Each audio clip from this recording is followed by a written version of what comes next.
कैसे, क्या ट्रेडिशंस हैं फॉलो करने के लिए, क्या सही है क्या गलत है।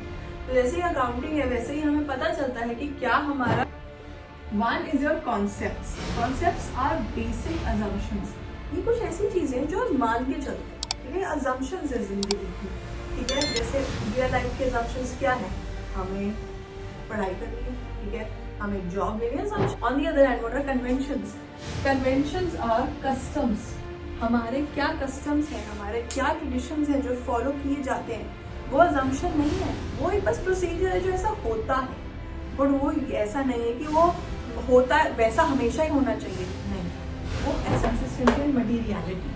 Okay, so we will one by one go on to all these principles of accounting that you actually get to know. और लिखना क्या है और कितना लिखना है, you are actually investing your for your own business और how to be separate. But हमेशा अकाउंटिंग में सेपरेट एंटिटी कॉन्सेप्ट ही चलता है जो डिफाइन करता है कि हम अलग हैं अपने बिजनेस से। अगर हम कुछ लिखे जा रहे हैं तो वो हमारे ड्राइंग्स बन जाती है, जो एक पार्टनर, एक सोल प्रोप्राइटर को it is a going concern concept, it is a going concern, it is not going to liquidate my business. I have no intention to liquidate my business. So this is the basic thought. So ये मैं कहना क्या है concepts? Concepts are assumptions. Assumption क्या है कि आप और बिजनेस साल का रहता है वो अकाउंटिंग पीरियड इंडिया में वो मार्च, अप्रैल टू मार्च चलता है एंड बाहर from January to December. So that is how the accounting period counts. Period कितना लंबा है, राइट, यूजुअली एक साल। देन पीरियड प्रोसेस किया, उन लोगों को एम्प्लॉय किया, मशीन को चलाया, मशीन में फ्यूल लगाया, all the things and finally 500 so ready कर दिए। तो वो जो रियलाइजेशन है of that contract that is not there when जब उसने प्लेस किया, that realisation. Hi everyone, so now let's move forward with another very important theory part, which is what are accounting principles, what are the concepts, what are the conventions. Now ये बहुत एक important topic है आपके accounting का, जो कि आपके basics का form होगा. It is something like your roots of accounting. This is all talking about the roots of accounting, right? So what are accounting principles? Accounting principles are nothing but rules of action. जो भी हमें काम कैसे करना है अपने accounts, books of accounts में, कुछ तो थॉट प्रोसेस से चलते हैं। से फॉर एग्जांपल हम जब पैदा होते हैं हमें हमारे पेरेंट्स बताते हैं कि क्या करना है क्या नहीं करना है, क्या रूल है, क्या कस्टम है, और क्या कैसे, क्या ट्रेडिशंस हैं फॉलो करने के लिए, क्या सही है क्या गलत है। तो जैसे ही अकाउंटिंग है वैसे ही हमें पता चलता है कि क्या हमारा रूल्स ऑफ एक्शन है, क्या हमारी अजम्पशंस हैं, और क्या हमारे कस्टम्स एंड ट्रेडिशंस हैं, राइट। सो हम अगर रियल लाइफ से कन्वर्ट करें तो तभी वही कैसे अकाउंटिंग में सब आ गया भाई, when we are born also we are told कि हमारा ये प्रोसीजर्स है, हमें ऐसे बातें करनी है, हमें किसी को, हमें सबको रिस्पेक्ट देनी है, ये सब भी हमें बताया जाता है, राइट। या फिर कुछ एकदम क्या चीजें गलत है और क्या चीजें सही है, क्या चीजें में कुछ ग्रे एरिया आ जाता है। So all these things are we are told, and this is what we talk about, the values of each and every person that are different, right? So similarly accounting की अगर बात करी जाए तो accounting में भी you have the principles कि आपको किस तरीके से बिहेव करना है, आपको किस तरीके से क्या चीज फॉलो करनी है और क्या नहीं फॉलो करनी है। तो जब प्रिंसिपल्स होते हैं अकाउंटिंग के, these are rules of action. हमें कैसे डिसीजन लेना है, किस बेसिस पे डिसीजन लेना है, वो क्या होते हैं हमारे प्रिंसिपल्स। ये प्रिंसिपल्स को 2 पार्ट्स में डिवाइड किया जाता है। One is your concepts. Concepts are basic assumptions.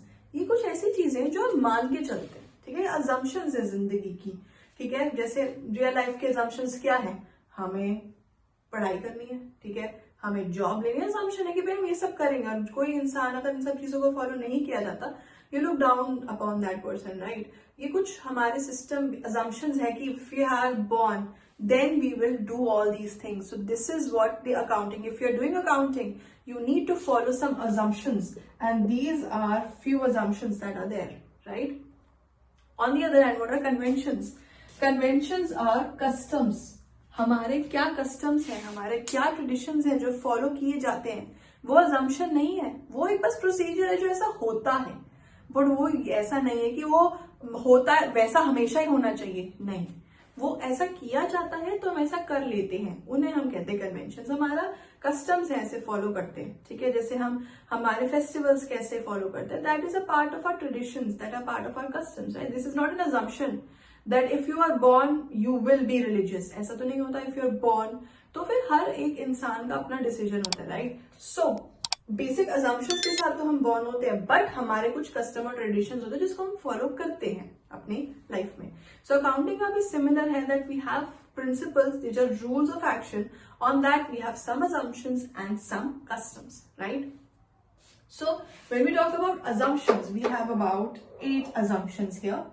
And like we have separate entity concept, we have going concern concept, money measurement concept, cost concept, dual aspect concept, periodic accounting period concept, periodic matching concept, and realization concept. On the other hand, conventions में we have convention of conservatism, full disclosure, consistency, and materiality. Okay, so we will one by one go on to all these principles of accounting so that you actually get to know और लिखना क्या है और कितना लिखना, that you will know from the explanation that I give for each and every level of each and every principle, each and every concept and the convention, right? Let's now start and take one concept at a time. So we are showing here 4 concepts and मैं समझाने की कोशिश करूंगी कैसे, क्या meaning है हर एक concept का और आपको क्या लिखना चाहिए उसके अंदर, राइट। सबसे पहला है separate entity concept. No, separate entity concept is basic of accounting, ठीक है। इसमें आपको पता लगेगा कि हमारा जो जितना भी अकाउंटिंग है वो किस चीज के ऊपर बेस्ड है। तो owner different from business, your owner is always different from the business. अगर आप सोल प्रोप्राइटरशिप हो तो आप एक प्रोप्राइटर अलग होगा बिजनेस से। अगर एक कंपनी है तो जो भी आपके शेयर होल्डर्स है वो डिफरेंट है आपकी कंपनी से। अगर आप एक पार्टनरशिप में तो जो आपके पार्टनर्स हैं वो अलग है कंपनी से। और जो भी वो पैसा इन्वेस्ट कर रहे हैं, प्रोप्राइटर, पार्टनर और योर कंपनी के shareholders, whatever they are investing into the business, that forms a liability for the company, for the business to hand it over back to the organisation. कभी जब भी हम accounting equation बनाते हैं तो हम capital, जो initial capital हमारे पास आती है, उसे हम लायबिलिटी साइड लिखते हैं। क्यों? क्योंकि वो एक लायबिलिटी है जो कंपनी को वापस पे करनी है to the owner. You can not consider, ये डेफिनेटली कंफ्यूजन क्रिएट हो जाता है व्हेन वी आर सॉल्विंग कि हम ही तो प्रोप्राइटर है, हम ही तो बिजनेस कर रहे हैं, तो हमारा क्या अलग हुआ बिजनेस से, right. Because in reality you are actually investing your for your own business, so how can you be separate. But हमेशा अकाउंटिंग में सेपरेट एंटिटी कॉन्सेप्ट ही चलता है जो डिफाइन करता है कि हम अलग हैं अपने बिजनेस से। अगर हम कुछ लेके जा रहे हैं तो वो हमारे ड्रॉइंग्स बन जाती है जो एक पार्टनर, एक सोल प्रोप्राइटर को वापस करनी है। तो एक कंपनी अलग है, मतलब एक बिजनेस ऑर्गेनाइजेशन अलग है और एक उसका ओनर अलग है। They are separate, they are not one. So they are, if any initial capital is invested, that capital is a liability for the business, because business को उसको वापस करने की उसके ऊपर लायबिलिटी बनती है। So this is the separate entity concept, ठीक है। Then we going concern concept. क्या कोई भी इंसान इस उससे बिजनेस स्टार्ट करता है कि वो बिजनेस 5 साल ही चलेगा, उसके बाद तो बंद हो जाएगा मेरा बिजनेस? कोई भी इंसान इस बारे में ऐसे सोचता है क्या? No, never. So you always consider this point that the business that the your whatever business that you are doing will go on forever, ठीक है। it is a going concern concept, it is a going concern, it is not going to liquidate my business. I have no intention to liquidate my business, so this is the basic thought. so ये मैं कह रही हूँ ना, क्या है concepts? concepts are assumptions. assumption क्या है कि आप और बिजनेस अलग हो। assumption क्या है कि मैं हमेशा ये चाहूंगा कि मेरा बिजनेस जिंदगी भर मेरे लाइफ में क्या, मेरे आगे पूछते भी इससे प्रॉफिट कमाएं, ठीक है। हमेशा आप इसी कॉन्सेप्ट, इसी सोच से आप आगे चलते हो। तो ये सब क्या है? आपकी assumptions ही तो है। Then money measurement concept. Money measurement क्या है? Only all those transactions that are can be measured in monetary terms will be written here, no nothing otherwise, ठीक है। So if you have trusted employees, will that be shown anywhere? No. But the salaries to your employees, yes, it will be shown, because salaries is there in monetary terms, whereas trusted employees से क्या आप monetary term में निकालोगे? No, you cannot really measure that, right? But हाँ, एक इस तरीके से बोला जा सकता है क्योंकि salary क्या है? What worth they are to the organization, right? Then the cost concept, everything that is there, you pay a price for it. चाहे तुम एक फर्नीचर की ला क्यों ना ला रहे हो अपने बिजनेस के लिए, there is always a price associated for it. So price paid to acquire, that is the cost, and only the cost is shown in your accounts. ठीक है. So whatever the assets that you are buying at, that cost is shown. उसके बाद आप depreciation से definitely उसकी cost को कम कर सकते हो और बता सकते हो कि एक्चुअली इन रियलिटी हमारा आज की डेट में वो एसेट कितने का है, but that will always be shown on the cost price subtracting the depreciation, और and that will be shown in your.